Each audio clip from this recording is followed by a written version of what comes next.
Alright, so our project is restoring the edge, and this is looking at the shoreline along Ramsey and the erosion that's occurring. The problem's been identified so far. In 2015, the city of Ramsey worked with Anoka County Conservation District and did a shoreline inventory just to quantify the issue and see exactly in numbers terms the problem that's going on. We've highlighted kind of the three main punching points to deliver the message to the property owners, because that is going to be the most important aspect of this project, is where do we go from here to actually get it going with the property owners, because it's pretty much in their hands because it's their property. So we've kind of identified the restoration practices, the funding, and the engagement, and all these are tying into what's going to be best for Ramsey, the city of Ramsey, as well as the property owners. So for our second poster, I've kind of visualized the inventory that Alec brought up, that Anoka Conservation District put together, and it came together in 2016. So this is a way of visualizing it for both the city to understand the importance, but also for property owners to understand why they should care as well, because sometimes they don't totally understand the larger scale impacts. So the second portion of it kind of highlights some dramatic statistics from that inventory. For example, 77% of the erosion that was very severe came from property owners' land. So that's something that can hopefully jump out to them and get them kind of understanding where this erosion is occurring. The second portion of this poster is supposed to jump out to property owners to kind of explain, pressing concerns that would be of concern to them. So property loss, for example, that's something that would be occurring on their property. And then also decreased water quality, both locally and nationally down the river. And then ecosystem impacts, once again, locally and then further downstream. So yeah, I think that's basically what that poster is.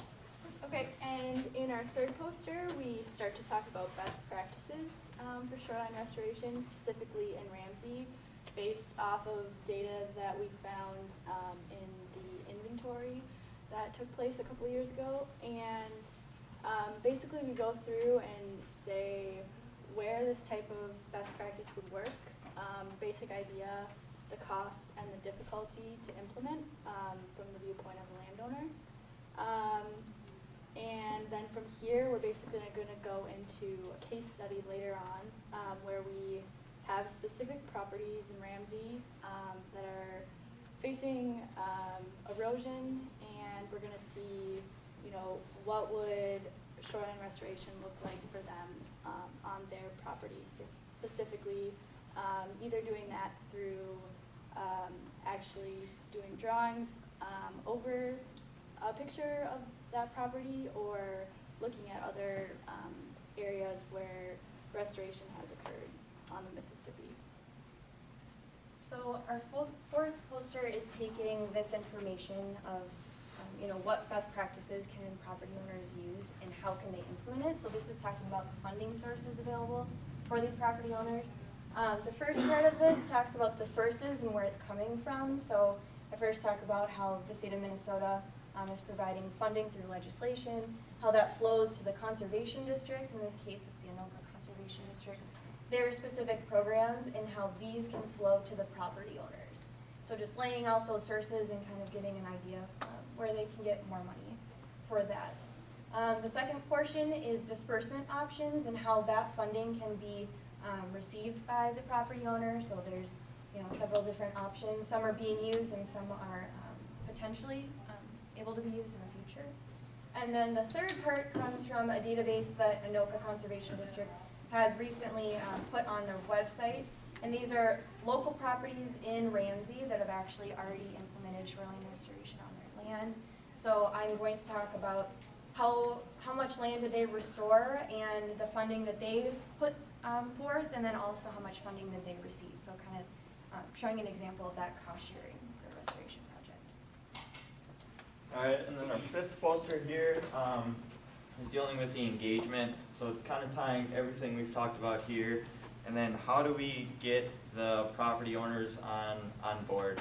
So we kind of identified 5 main ideas for engaging with the property owners. Public meeting, direct mailing, pamphlet, website, workshop. Obviously, we can combine these to attack the, I don't want to say attack, but you know, display the information to the property owners. And then for each one of these, there's going to be a case study that's relatable to Ramsey, specifically related to shoreline restoration. And we really want to highlight the engagement part of this, as well as the scenarios that are going to be in the future in the next 3 slides. And then following that, we are going to highlight policies both locally with the city of Ramsey, the county, the state, and then federally in terms of permitting and what they have to do to actually get this going on their property. Great. Let's open up to questions. More of a comment, and this is not really fair because we talked beforehand, but you said you are gonna work in some of the land use actions that are maybe resulting in some of the erosion issues. Yes? I actually thought about that today. Yeah, we did miss that, but I think we'll be able to incorporate that with Are the you- strategies. Is it what is creating the erosion? Yeah, Is just that some the of the question? stuff that, for instance, private property owners are doing, you know, Oh, sure. clearing the, above the bluff or you know, above Yeah. the slope, some of the actions they do there, unintentionally or they maybe don't realize it, but that's actually exacerbating erosion problems. Yeah.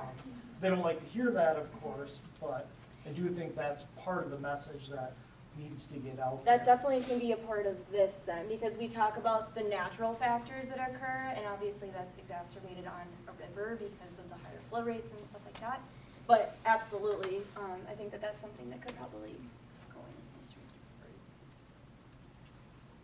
I really love the status of shoreline erosion. That's kind of the fun facts, the quick takeaways, so I think that really gets your attention.